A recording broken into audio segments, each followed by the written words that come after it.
following is a production of DallasCowboys.com and the Dallas Cowboys Football Club. How about them Cowboys?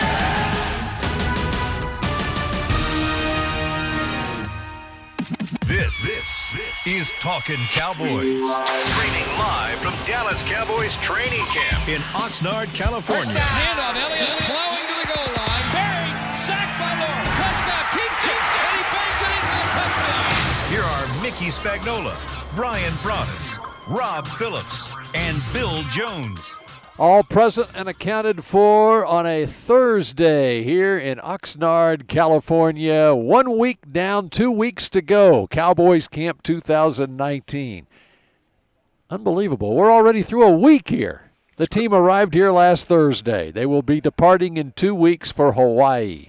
Are you ready to go already? Well, I'm actually just here for 4 more days. I'm 2/3 of the way through my stint here. Well, that's too bad because you're going to miss this weather. I am. And we got the Marine Lair this morning, and the Cowboys returned to the practice field today after the players had a day off on Wednesday. It's an afternoon practice. If you're in the area, come on out. With a 3:30 start time on practice this afternoon, 5:30 Central Time, and so much to get to as we get started here on another edition of Talking Cowboys. This is the first of 4 straight days of practice out here. It will culminate on Sunday evening, Dallas time, 6 o'clock Dallas time. We'll be airing the Dallas Cowboys annual blue-white scrimmage on Texas 21 in Dallas-Fort Worth and right here on DallasCowboys.com. So this is the lead-up to that. Everyone enjoy your off day yesterday, even though we were here for another edition of Talking Cowboys yesterday morning. I figured out that without practice, without press conference, without interviews after practice, we save 5 hours. Of work? Of just doing stuff to yeah. gather stuff Yeah. to do our work. Right. Yeah. For me, it was a good day to get caught up on things I needed to get caught up with as far as work goes. You got your I've Blue got Whites my- go or your San Francisco? What are you getting ready Well, for? no, it's just getting narrowed in on players, Body types, mainly the whatever. rookies Yeah, on this exactly, roster, exactly. getting ready for not only the scrimmage on Sunday, yeah. but also the preseason games. We got all 4 preseason games this year. Sure do. So, Sure do. I'll tell you what, we never really seem to take the day off. We're pretty much in that tent at least for a couple hours. And then because what they do is the Cowboys use that time usually to work out guys. They will work out guys on you. Maybe make a couple roster moves. Yeah. And they made one yesterday. they did. You want to get to that roster move yesterday, Sure, Mickey? go ahead. Well, the roster move is. I saw them working the 4 guys out, so And so they couple bring tight ends, couple linebackers. couple time. Yeah. Yep, and then they decide to sign Justin Phillips, who was with the team right after the draft. It was let go earlier in the offseason. Back now, a rookie out of Oklahoma State and Pearland, Texas. And they released Larry Allen Jr. yesterday. Yeah, you know what, and this is what I'll say about Larry Allen Jr. Don't feel sorry for the young man because he's got a degree from Harvard. He's better off than a lot of us right now, and I think he's going to go on and do great things. I will say this about Larry Allen, and I know we were talking about it kind of in a little pre-show here, that Larry Allen came into camp and actually looked better than he did in the OTAs and mini camps. The 5 weeks that he had to be at the facility and lift and work on nutrition and stuff like that, let's be honest, Ivy League, Harvard and all that, yeah, they've had some players that have played in this league, but the strength program's not the same, and he came in, I think he took advantage of that. He looked okay out here. I was worried about him getting run over. He looked undersized. He looked overmatched and all that during the OTAs. But came out here, and I think for the most part, though, kind of did himself proud. Mickey said he saw him on the way out of the place, and, he's probably disappointed that it ended this quickly for him. But I kind of saw him as if he made the practice squad, it was going to be him just really blowing people away. I thought that was really the best level that I could see him attaining at the time. And I promise you that was not easy for Jerry Jones to do. No. Because the relationship he has with that family, Yes. his dad, and I'm sure they would have liked to take him all the way through preseason and see what he could do to try to make the team, make the practice squad. But it's about getting the right 90 guys on the field, the best 90 you can get, and that's the decision they made. But like you said in the offseason, Brian, Larry Allen Jr. has already won. He's won this game. He's won. He's won. He's got a degree in Absolutely. biomedical engineering. He is going to go do great things in this world. Yep. Absolutely. What's biomedical engineering? What do you do with biomedical engineering? Well, Do many more things than what you would do on a practice squad in the Yeah. NFL. Yeah. He'll make more. He's going to make more in a day than he'll make on a week at a practice squad. And you know what? And you know what happened? Their hand got forced because they got short on linebackers, so they Sean That's needed my to Lee. next question. Right. they Yeah. needed to make a move. Yep. I think they were down 2 linebackers. Yes. And then Sean too, Lee Well, and- also, too, and Andrew Andrew Dow Dow. hasn't practiced Yeah. also. Yeah. So And Andrew Dowell is one of the college free agents out of Michigan State. State, And right. just getting Covington back. Right. So See, and it's funny you say that, a hard cut for Jerry Jones and the relationship he has. I don't know if necessarily Jerry Jones would visit with a down-the-line player. I think that Will or somebody would probably say, okay, hey, thank you very much, move on. The fact that the owner, general manager, says goodbye to you and thank you and shake your hand. Jerry Jones meets with players. Don't get me wrong about this. But I don't know if he would meet with a guy that, it's like, okay, we got to make a roster move. Okay, get Jerry in here to say goodbye. Usually Jerry's like, he lets Will or somebody else handle that. But the fact he took the time because of the relationship with the family. he'll probably be seeing Dad this weekend in Canton, Ohio. too. Absolutely. There you go. Yeah. I mean, and and they've known him. I mean, he grew Yeah. up on the sideline in Right. the locker room at some of Right. these games. I Right. mean, when they were winning Super Bowls. Yeah. By the way, we've got football tonight. Sure do. Hall of Fame game is tonight. Yeah. Denver Mickey and looking at me quizzically. Denver and Atlanta. Oh, yes, that's right. Denver and Atlanta. I was They're- thinking the it's- game was No, it's- was Sunday. They've moved I it. forgot Yeah, they it's- moved now it's it. effective I only with the covered Cowboys. 2 of them on right, Thursday. on a Thursday Yeah. night. Yeah. And, of course, Gil Brandt goes into the Hall of Fame this weekend. Jerry Jones, the presenter. Gil was going from here to Canton. Yeah, so he was out here on Monday. It was a great honor. I got invited to his ceremony.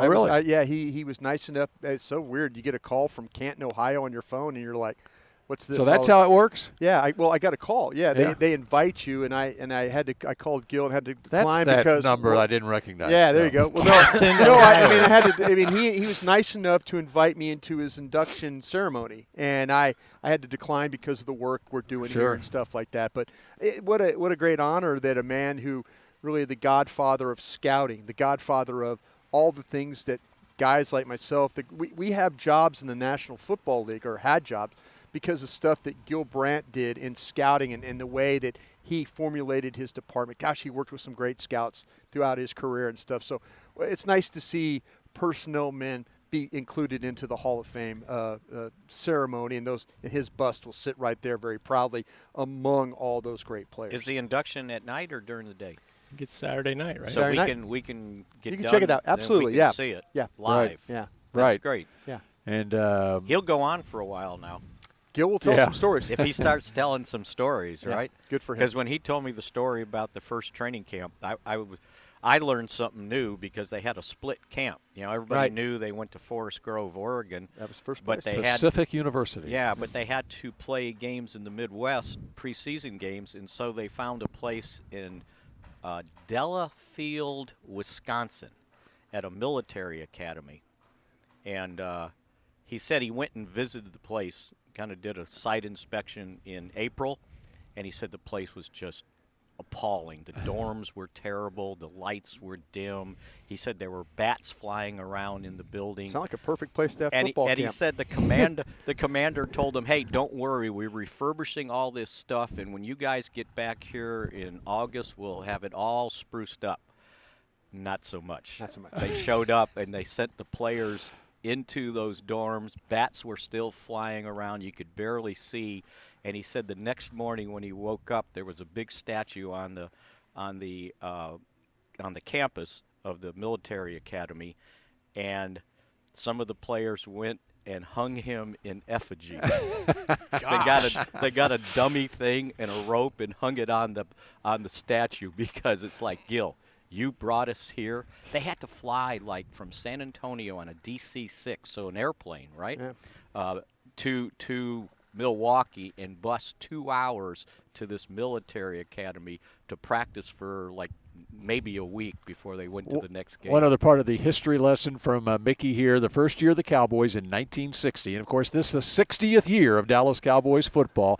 They were there at Pacific University, probably got there basically July 4th. I mean, you know what? 6 preseason games. July 9th, and he remembered the day he told me we showed right, up. Six preseason games. So we're talking about they had 6 but preseason check out the games. travel. Check Okay, out they the had 6 travel. preseason games. Okay, and I just started this show talking about we're 1 week down, we got 2 weeks to go. How are we going to make it the next 2 weeks? And they started July 9th in Oregon. Their first preseason game was August 6th in Seattle against San Francisco. So that's a month of training So camp. then they were there probably another week, okay, because their second preseason game was in San Antonio. So Right. they traveled from Seattle to San Antonio. They played St. Louis in San Antonio. Then they played a home game against Baltimore 6 days later. So maybe I'm sure they stayed in Dallas during that week. And then they headed off to where you're talking about. Their next preseason game was at Louisville. What? At Louisville against the Giants on August 27th. Then September 4th, they came back out here at Pendleton, which I guess is Camp Pendleton, where they filmed the Gomer Pyle show. It's Oregon. Oh, Pendleton, Oregon. Pendleton, Oregon against L.A., and then at Minnesota against Green Bay to close it out. So that must have been when they went to Wisconsin. Yeah. But they had alcohol.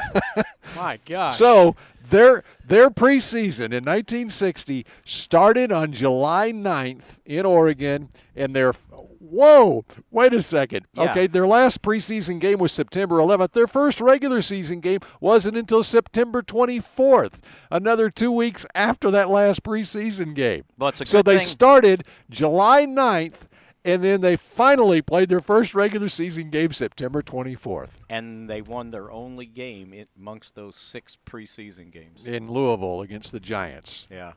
Because Jerry said that they're going to kick their butts. Yep. And they did. And the game they played against did they play Baltimore? Yes. Got beat like 14-10 or 16. Yes, they did. Mo, you got a great memory So there. no, Mickey. I looked it. No, I looked it up. It was Johnny Unitas to Lenny Moore in the final minute of the game. And why were they playing in Louisville? That's where Johnny Nice is from. Why was Johnny Unitas played for the Giants?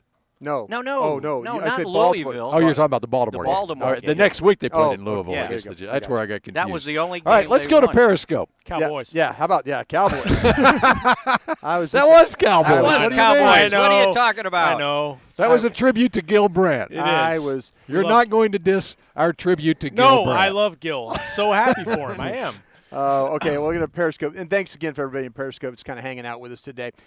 We talked about this yesterday, but Mickey, since we do have a question about, I'll start with you on this one. How is Travis Frederick looking in camp so far? We'll just kind of rehash what we talked about yesterday. You kind of had an idea about Travis Frederick in camp. His first padded practice, and Yeah. I thought, his strength was good. He was worried about his power in his legs, and I think that was good.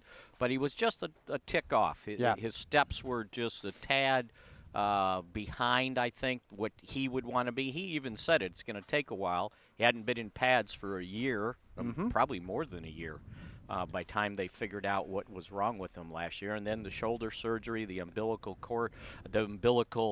hernia. I said cord. They didn't have one of those, right? But other than that, he just needs to get back out there, and they're going to ease him back in, and But yeah, he'll improve. But it was a good sign. His strength and his power was there. Now he just needs to figure out the mass confusion in front of him. I looked it up. It was just about a year ago, maybe a little less, because it was in camp. He left camp, went to L.A., I think, to see doctors. Right. And at the time, they thought stingers, and then he kept getting second opinions, and he found out late August last year was when they found out about the GBS diagnosis. So, yeah, it's been a long time, and expect him just to adjust to the speed of the game as he keeps going. Overall impression of Dak Prescott so far? Glad you mentioned Dak Prescott, and I've been impressed with him. And one of the things that I every year, it seems like, I'm more impressed with his conditioning.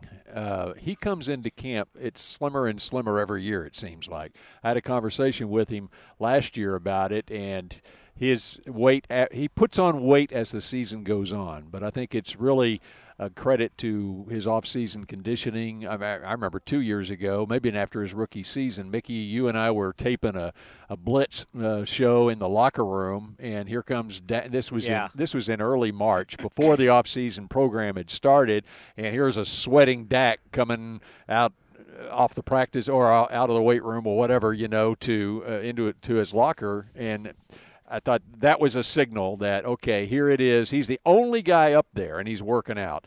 But I think he looks sharp this off-season with his passing, yes. accuracy, and so forth. And I think there's a lot of reason to think that his game is going to elevate even further this year. And I'm sure when he came walking through, I probably said something smart like, "Oh, did you hit a rain shower out there coming in?" Yeah. Oh, he'll sweat you up now. I told that to Parcells one day. Oh, jeez. He was walking How'd down. that go over? He was walking down the hallway. Like he didn't get fired. And he had one of those gray T-shirts. So you Oh, know no, how the yeah, sweat yeah, shows on yeah. the gray T-shirt. He used to do his coaching show that way, didn't he? And I didn't said, sweat? No. No. He I love had it. The blue sweat top, and he would be sweating while he was doing the show. So I Jason will told him- change into Yeah. a suit, man. I told him, I said, "What'd you do? Take a hose and hose yourself down?" He goes, "I was working out." He does the elliptical, I think, Elliptical, his yeah, thing. trust me, I know that story. I did it for an hour, and I said, "Oh," and then he looks at me. "You work out?" Yeah. Then he started asking me all these questions about my physical. Like, Yeah. do you get a physical every year? Yes, coach. Whoa. How do you weigh 150 pounds, Are you guys seeing any difference at Kellen Moore's OC? Anything different that you kind of feel like that, that maybe is a little bit different from what you saw with Scott Linehan, personnel groups? Some of the personnel groups formation? are different. Some of the pre-snap movement, which is what they talked about. I mean, what do the Rams do? They do a lot of window dressing, right? But their offense doesn't necessarily change a whole heck of a lot. Right. The other thing is the ball. I would say the ball's going downfield more, but they tried that last year in camp. They tried a lot of go routes and stuff. They just didn't connect on a lot Until of the them last year. quarterback starts getting sacked 56 times during the season. That is true. Mickey. I got one thing I'm sorry. on Kellen Moore. Yeah. And it's tongue-in-cheek. Okay. It's all this work on the Boise State hook and lateral and the Statue of Liberty that I noticed the big difference Yeah, there you out go. here. That is a Yeah, tongue-in-cheeker very right good. there. And the 5 wide receiver sets.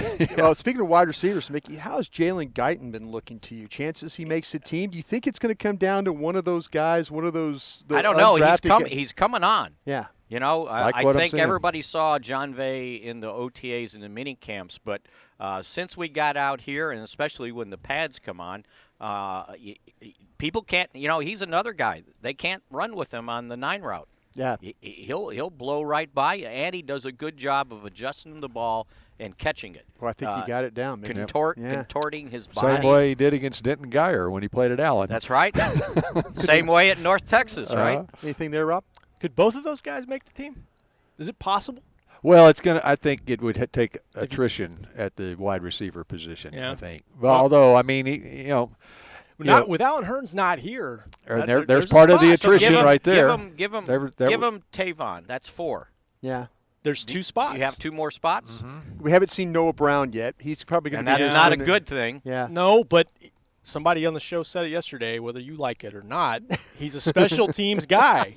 They like him. Well, maybe these guys can play special Maybe they teams. can. You'll saddle up with Keith O'Quinn. He'll tell you that about that special team. Cedric Cedric Wilson. Wilson showed up a little bit, too. He's I'll get it out. Yeah. Plays special teams. Yeah. Reggie Davis can return kicks. Reggie maybe Davis doesn't look bad. I'm interested in the fact that He's returning punts. Returning punts. Yeah. Because if he could show enough there, maybe that's enough to get a spot. But, I mean, his speed, I don't know if anybody runs quite like him. Straight line speed straight on line this speed, roster right. except Tavon Austin. I'll quote Chris Hall. When I asked him about his speed, Chris Hall said, and Chris is kind of the director of Coordinator of college scouting. Yeah, coordinator. And he said, that guy can run out of sight. Yeah. And His he's socks right. move faster than everyone else's socks. Yeah. That's what it It's unbelievable. All right, we'll get to more Yeah, Periscope sure. questions coming up here. Also, absolutely. Yeah. I'm on Twitter at CBS11 Bill Jones. We've got our car wash with Dak today. Right. The local TV stations talking with Dak. I want some questions for Dak. I've got my own questions, but I want to throw it out there if you got any questions for Dak. And the other thing I want to get into in our next segment, there's a lot of talk about the talent on this team. This is the best talent on a Cowboys team since when we come back on Talkin' Cowboys. Essilor has been helping Cowboys fans see better since 1972 so they don't miss a moment on the field. Get glasses with Essilor's best vision, clarity, and protection with the Essilor Ultimate Lens Package. 3 innovative technologies in one lens. For a limited time, you can double your lenses for free when you purchase the Essilor Ultimate Lens Package and get a second pair of frames. Find a participating eye care professional and details by visiting EssilorUSA.com. That's EssilorUSA.com. Terms and conditions apply. Do you want the most interesting, up-to-the-minute Dallas Cowboys news straight from the Star in Frisco? How about exclusive and on command? That's right, news and nuggets you can't find anywhere else. With our exclusive Cowboys content on Alexa, you can have all the answers, secrets, stories, and more. What's Stephen Jones thinking during a game? What's Joe Looney's favorite pregame meal? We take your questions to Cowboys players and coaches, and you can hear the answers directly back to you. Just say, Alexa, open Dallas Cowboys. If you're like me and you love... if you have a thing, then cutting the cord is scary. But then I found out I could switch to DirecTV Now and still get the live sports I love. No satellite needed, no bulky hardware, no annual contract, just... Get the live sports you love. Try DirecTV Now for $10 a month for 3 months. Visit DirecTVNow.com. DirecTV Now. More for your thing. That's our thing. Use code REALDEAL. Limited time. Price for a little package. After 3 months, renews monthly at full price. Currently minimum $40 unless canceled. Prices may change. New subscribers only. Cancel anytime. Content varies by package and may be limited. Restrictions apply. A man's Stetson doesn't just protect him from life's elements. It projects an unstoppable and legendary spirit, just like the men wearing silver and navy on the field every Sunday. Since 1865, Stetson hats are American-made with pride right here in Texas. They are still the official crown of all self-respecting Cowboys. And Stetson is proud to be on the field with America's team. Find Stetson hats in the Pro Shop or at Stetson.com today. Dr. Pepper is the one you crave. But how do you explain that craving? Imagine being shipwrecked on a desert island, alone. Glass-like curls of surf pound the shore with Dr. Pepper-colored waves. Surrounded by desire, but you can't drink it because it's the ocean, fish live in there. The only thing you want is Dr. Pepper, and you can't have it. Now that is a Dr. Pepper craving. Dr. Pepper, the one you crave.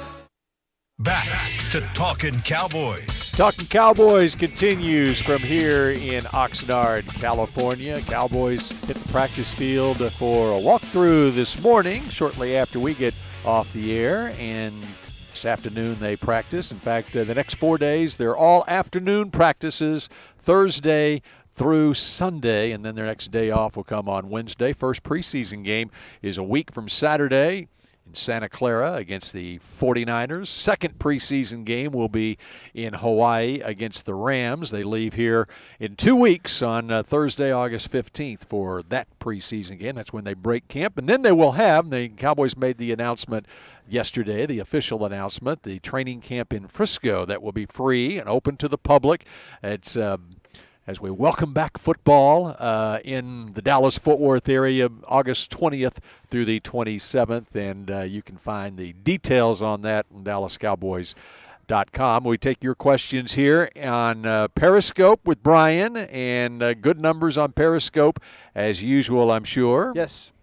And Mickey wants to bring up something about Michael Thomas' contract with the Saints, how it might relate to Amari Cooper. I think Microphone first. I think the Cowboys would love to sign Amari Cooper to Michael Thomas's contract, because when you go inside the numbers, basically it's a 3-year, $45 million deal that they can get out of. But wait, it was announced as 5 years, $100 million. And it's really not? 5 years, up to $96 million, okay? Not 100, 96. Whoever reported the 100 kind of pushed the envelope a little bit to make it sound better. But they can get out of this contract after 3 years. Now, there'll be $8 million of dead money. They can get out of it after 4 years with only $4 million dead and $60 million paid out. So 4 years, $60 million. The guarantee runs out after 4 years. So that, to me, my simple math tells me that's $15 million a year. Would you be okay with signing Amari Cooper to a $15 million deal? Yeah, it was announced as 61 guarantee. I think that's more in line to what they would like to do. Right, exactly. Yeah. And the last 2 years of his contract that aren't guaranteed total $34 million. 34 in the last 2 years of just basically signing or base salary. The other thing is, I don't know if everybody can see this, but there's a list of contingencies here that he can earn if he does this, this, or this, and it all adds up to a couple $1 million more. So it's like, I'll just give you one example. In 2023, his per-game active bonus is $31,250 a game, so that's $500,000. He also has some incentives where if he, check this out, 12 touchdowns, 1,400 receiving yards, 1,400 receiver yards, and a playoff game, 100 receptions, and a playoff game, he can get $375,000 for each of those incentives. After Drew Brees retires. So, yeah, so there's a lot of funny money in there that makes it look like, oh, it's $20 million a year. It is not $20 million a year. It's $15 million a year when you deal with where the guarantees are.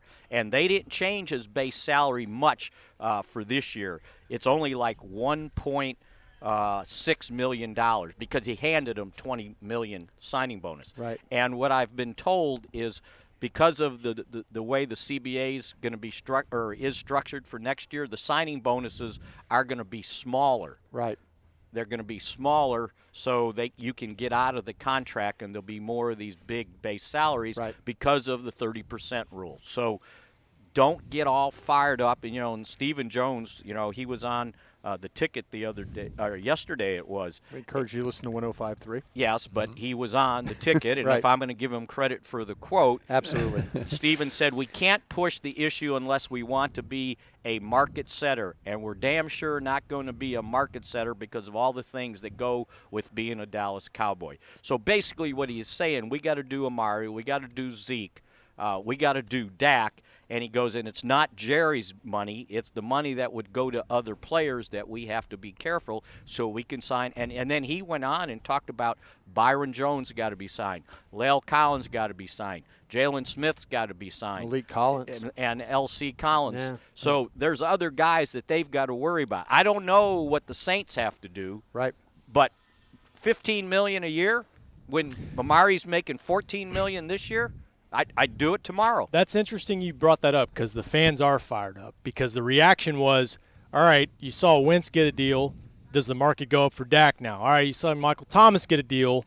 Why are they waiting so long and letting other teams set the market? That's just not how they view it, though. Right, exactly. And you know what? If you look on the inside of Wentz's deal and you consider what he's getting paid this, because it's an extension, so the years of base salaries he has still counts, and if you count those along with the extension, it would average over the next 6 years like $27 million a year. Would you do that with Dak right now? Absolutely. Absolutely you would. So he's not a $30 million a year man when you consider what he's got to make first before he gets to the extension. So my word out to everybody is look inside the contract. Don't take the number that first comes out because that's an agent number, and all he's doing is advertising for his business to be able to sign the next guy, and he can say, look, I got Michael Thomas, the biggest contract ever for a wide receiver, which all I know is I think Odell Beckham Jr.'s is like $18 million a year. Can I ask a question? Maybe it's a little bit off topic here, but I was just sitting there listening to Mickey, and it's a great analogy or a great explanation of what's going on. As much as Jerry Jones loves the players, and wants to take care of the players. Do you think this whole thing with Zeke has shook him a little bit? That his, and I know I'm asking an unfair question here because I'm asking you to jump into Jerry Jones' minds, but you guys all know Jerry. He's had such loyalty to his guys. Does this shake him going forward? That he thought, you know what? Okay, I put my neck out for this guy. I drafted him. I wanted him here. And with all he's gone through off the field. All the things he's gone through, the fights he's had with Roger Goodell, the fights he's had with the league, the legal fights and all that.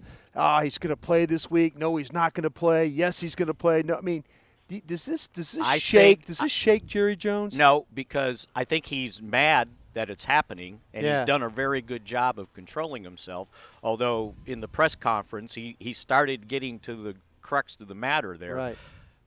I don't think he gets mad at the player. I think he gets mad at the agent. Okay. Because he's just following along. Zeke didn't wake up one morning and go, you know what? I think I'm going to hold out. Right. So someone told him they're going to. Somebody told him this is how we're going to get your money. So someone he woke up and someone said, "Listen, they're going to give you 400 carries again this year. You okay with that? Do you think that's kind of how?" I mean, Zeke's like, nah, just let him. I like to play. No, he saw what's happening with Melvin Gordon. Sure, no, but someone told him, hey, they're going to give you 400 carries, 400 touches again. I mean, year. It was like Emmett's first rookie year. Sure. He wasn't mad at Emmett. Yeah. He didn't even hardly know him. Yeah. But he sure knew those two agents, and he wasn't really happy with them. I agree with you up to a point. Because at the end of the day, who works for who? Yeah, but I'm telling you, agents, he's 24 years. You think Zeke understands the salary cap rules? Do you think he understands what market value is? Somebody has to explain it to him. And he's a smart guy. I'm not trying to say he's some sort of dummy, because if you talk to the players, he's a smart dude. I just know when the Tank deal got done, it was DeMarcus Lawrence getting on the phone with Stephen Jones and saying, let's figure this out. Okay, so I need surgery and I want to play this year. There you go. So will it have to come to that point? Maybe it does. Well, then maybe it will. But I'm saying the agent's running this thing. So it's the reaction from the Foundation 77 on Twitter. Question for Dak would be, calls Zeke. So Zeke, Coop, and himself leave their agents at home and have all three deal with the Joneses and McClay to get a deal done, is what he just get everybody in a room. Yeah. Bobby Wagner did his own deal in Seattle. Yeah, that's right. And he got a great deal. Probably 10%. Yeah. And that's at a market for Jalen Smith. But I don't know if without an agent you could do all this, Well, See, I just wanted to know because, like I said, Jerry Jones is so loyal to his players. He really is loyal. He'll do anything he can to help his players along. Even, we've had people ask about any update on Randy Gregory. I haven't heard anything on Randy Gregory. But think about him just going to bat. Think of him trying to give an extra $300,000 to Randy Gregory on really a contract extension, knowing that potentially this could happen where Randy gets suspended for the whole year. At least Randy could have some money to live on. That's you're an owner and you're saying, we got to find a way to help him. We got to find a way to help this guy. And I just wonder if maybe someday I'll ask Jerry, if I see him, I'd say, does your confidence shaken when on players this way? I think you might be right. We don't know for sure, but I think Mickey's right about the agent. But I just wonder if it's like, man, I'm busting my ass to try and help the situation. Just that, and what are you doing to me?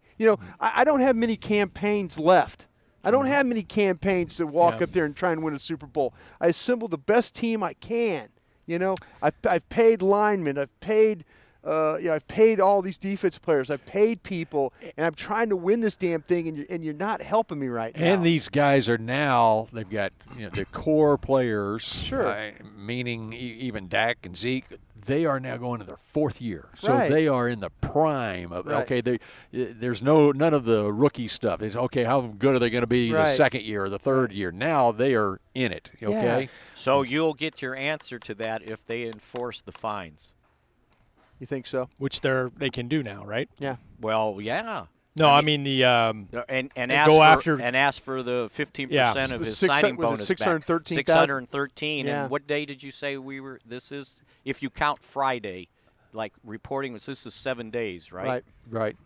So that's $40,000 a day. That's $280,000 already that he can be fined. A max of if they 40. want to. Yeah. If they want to enforce it, Yeah. and then now the 613 on the signing bonus, and it can go up 1% each day until it gets to 25%. Can I ask another question?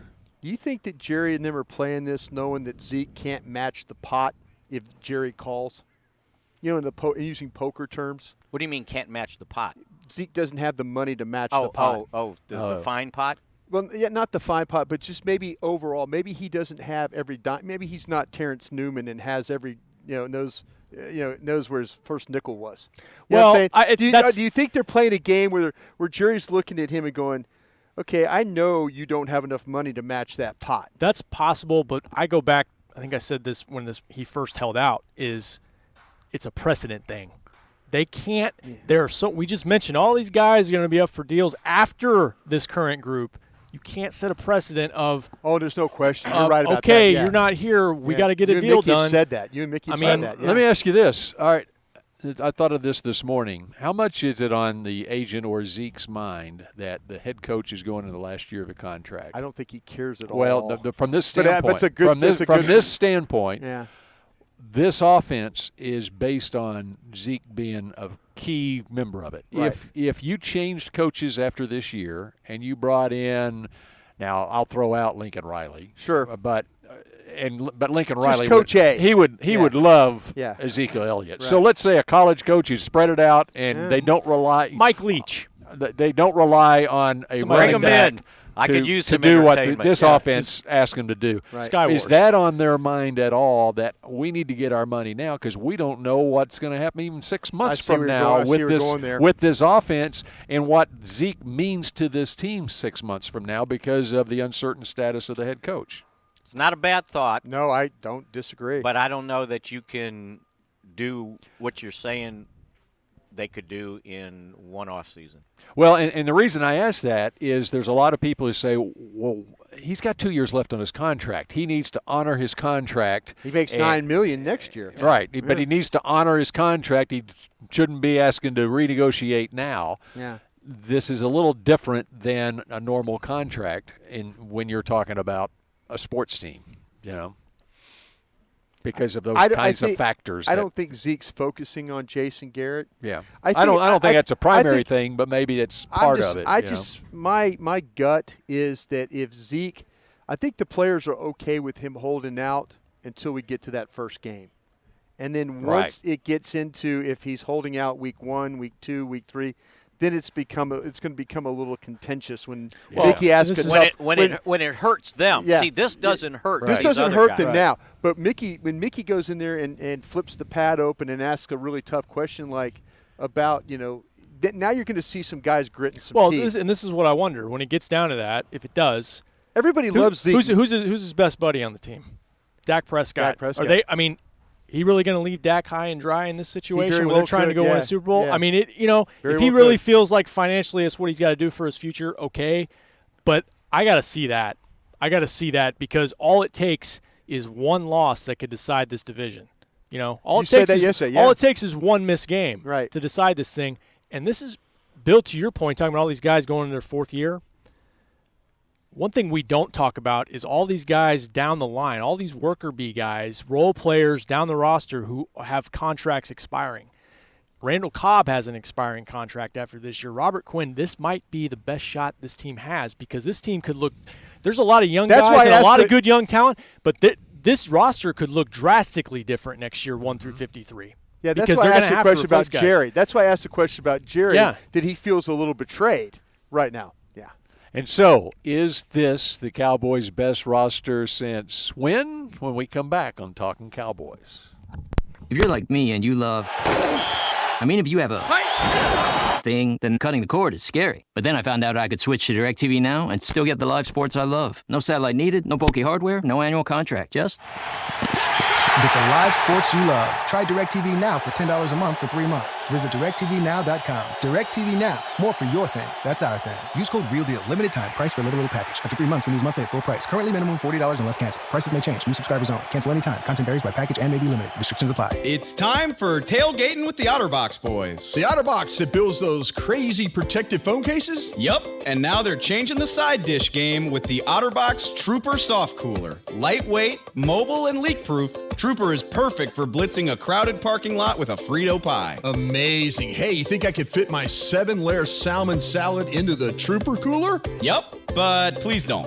And that's been Tailgating with the OtterBox boys. Learn more about the Trooper soft coolers at otterbox.com. While a player could look good on paper, it's when he's out on the field that you really find out what he's made of. That's why the Cowboys rely on more than just stats and scouting reports when building their team. When picking a tractor, it's why you should rely on more than just specs and features. You've got to take it out and put it to the test. The Cowboys did when they named John Deere their official tractor. Experience one for yourself. Visit myjohndeeredealer.com/football. It can be hard to find the right resource for learning about important financial matters. You search how to build savings, you end up reading about the one weird ingredient from supermarkets that can make you taller. That's why Bank of America built BetterMoneyHabits.com, a safe little corner of the internet for answering your financial questions. Full of simple videos and tips, Better Money Habits can show you how to make the most of your money without resorting to random searches that always seem to lead to unbelievable photos of childhood stars grown up. To learn more, visit BetterMoneyHabits.com. Essilor has been helping Cowboys fans see better since 1972 so they don't miss a moment on the field. Get glasses with Essilor's best vision, clarity, and protection with the Essilor Ultimate Lens Package. 3 innovative technologies in one lens. For a limited time, you can double your lenses for free when you purchase the Essilor Ultimate Lens Package and get a second pair of frames. Find a participating eye care professional and details by visiting EssilorUSA.com. That's EssilorUSA.com. Terms and conditions apply. Back to Talkin Cowboys. Hey, golly, I can't keep that microphone there. Oh, boy. You want to use what the pros use? I'm not a pro when it comes to a microphone. Jack Black is the official men's skincare brand of the Dallas Cowboys. Get your Jack Black Playmaker 4 JB Faves plus a full-size lip balm for just $10 with free shipping. Go to getjackblack.com and use the code Cowboys. Cowboys. Kent would have marked that comment so fast. Caden marked that. I'm not a pro with a microphone. Let's save that for a rainy day. He admitted it. I appreciate that. We're making progress. But by God, save give it me for every day? Give me a typewriter, and I'll write you guys under the table. Smith Corolla. That's right. You still have a typewriter? I do. I still have a typewriter. It's my portable one that I used to carry to the games. My gosh. And then you take the copy and put it on the telecopier, and they would spin it back to the newspaper. What sports writer did you almost punch because he used your phone? Gary Myers. Gary Myers. Oh, really? And I would have probably been right behind you punching him as well. If you didn't get a good shot on him, I'd have got him on that ground. old press box in San Diego. Yeah. Jack Murphy Stadium. Back when you had to order your own phone line to be able to. That old sports writer himself. Oh, Jack Murphy was a good one. Yeah, that was a nice night. There be a Mickey Spagnola Stadium somewhere? I doubt that. Chicago Heights. Just wait. Little League, maybe? They probably forgot I was there. No, they've already named those stadiums after people from 50 years ago. Jack Kincannon. Jack Kincannon Field. Jack Kincannon Field. All right. No, actually, Sam Piazza. Sam Piazza. There you go. Okay. Cowboys. Cowboys. All right. This Cowboys roster. Michael Irvin was out here the other day. Mm-hmm. He said that he believes this is the most talented Cowboys roster. Well, he said in 25 years, but he meant since the Cowboys last won a Super Bowl. And then he corrected himself and said, since the Cowboys last won a Super Bowl. Best Cowboys roster since then. Tony Romo was interviewed yesterday or the day before in Tyler, Texas, playing in the Texas State Amateur. Did he win? I believe he missed the cut. But he's feast or famine on that golf stuff. He shot a 76 the second day, which wasn't good enough. Not good enough. But he said he believes this is the most talented Cowboys roster since he first came into the league, which was 2003. He probably could take it back further than that, but that's all he qualified it with. So, How this is the most talented Cowboys roster since when? I'm going to try to save this thing. I'm going to try to save this team from the outside hype. Because every time this happens, it doesn't work out. Every time. So I'm going to disagree. Why are you grinning at me? Because I love what you're saying right there. I'm sure there was that roster in 1977 I remember, was really good. Was it 2009? It was a Cowboys camp in San Antonio, and I remember talking to Peter King and asking him about this. He was talking about the Cowboys' offensive line. Yeah. And he thought that Cowboys' offensive line. No, it was last year. The last year Wade.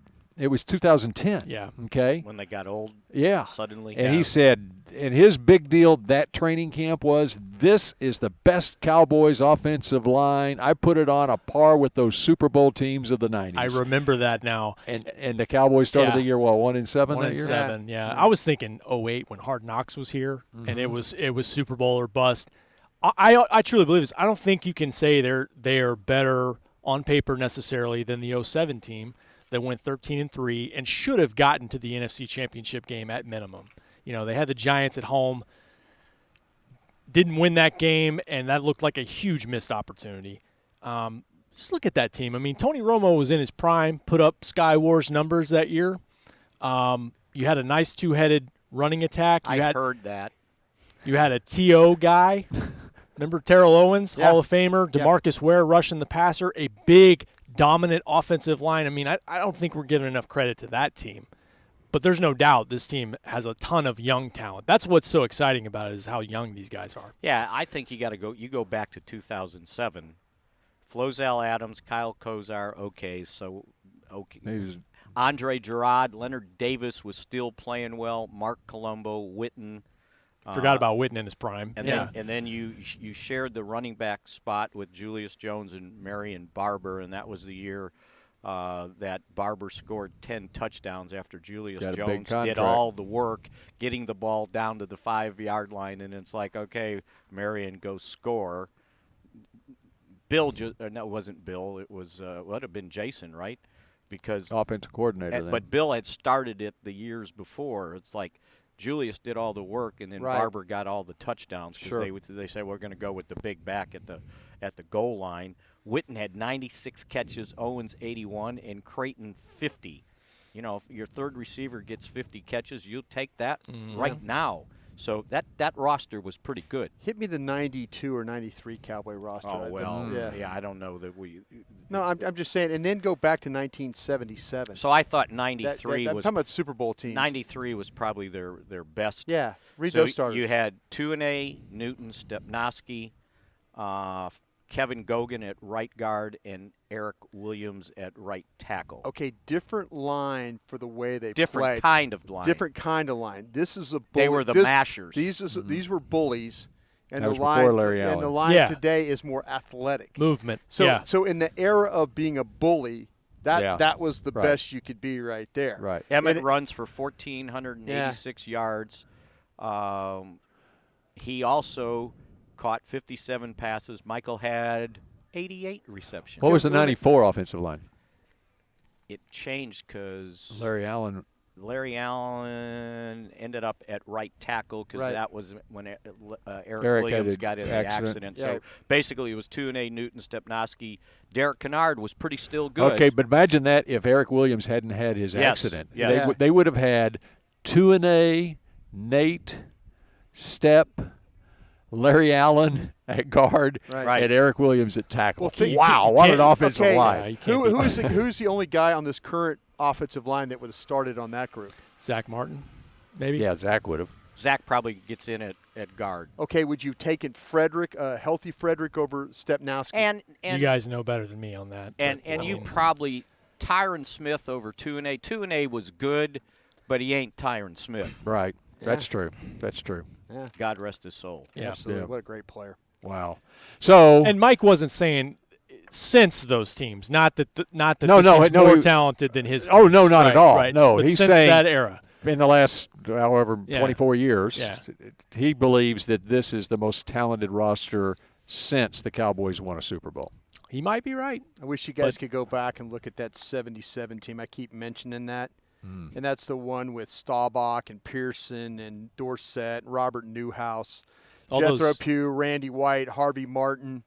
The secondary probably Aaron Kyle was a little Pearson but too, yeah, by the way. Charlie Waters, Cliff Harris. Those are Tony Hill. Yeah, those are all teams. Danny White was your punter. See, that's what I'm saying. If you say that, and then you have to think of the great histories. Right. And I grew up in that era from 1972 to 1992 of watching this team play, and that's why I'll always fight for guys from that era. Before the Joneses bought the team in 1989, because they played damn good football. They were very similar to what the Patriots are today. 77 might have been the best Cowboys team ever.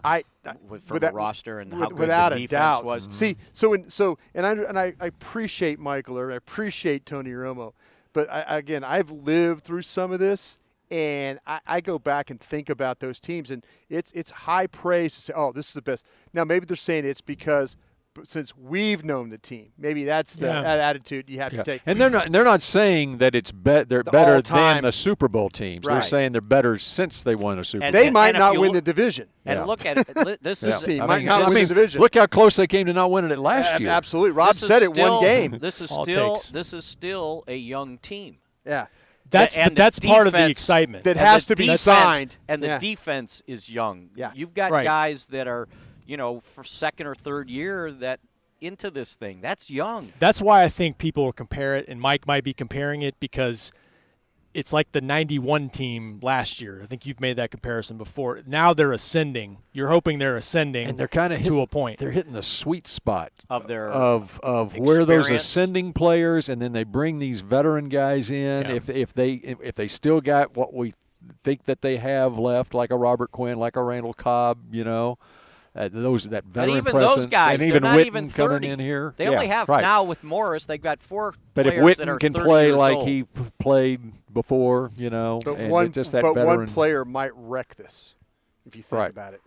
That one player. Oh yeah, he might wreck this. He whole ain't thing. giving up. You need 200. You need a rushing. There's no question. You need a former rushing champ to win a Super Bowl. He ain't giving up $224,000 a week to miss games. I will. Mickey, that ain't happening. I think Jerry, it's $224,000 a week. Jerry's calling his bluff. Yeah. Jerry's going to call this bluff. I just think they need to slide on. Maybe it's too late to slide on the radar because it's out there now. All the hype is out there. Yeah. But you know what? There's a lot of good teams in this conference. The Rams aren't going anywhere. The Saints aren't going anywhere. The Bears, the Eagles. And how long has it been since a NFC East team has repeated as a division champion? Philly, like 15 years ago. 2004. Philly. Yeah. Andy Reid team. 4 in a row. Mm-hmm. That's right. And 15 I mean, in a row without. And by the way, no one has won it more than 2 of the last 3 years, which they've done. Mm-hmm. Right. But fire the coach. Oh, even if he wins a division title and he wins 3 out of 4. He directed that.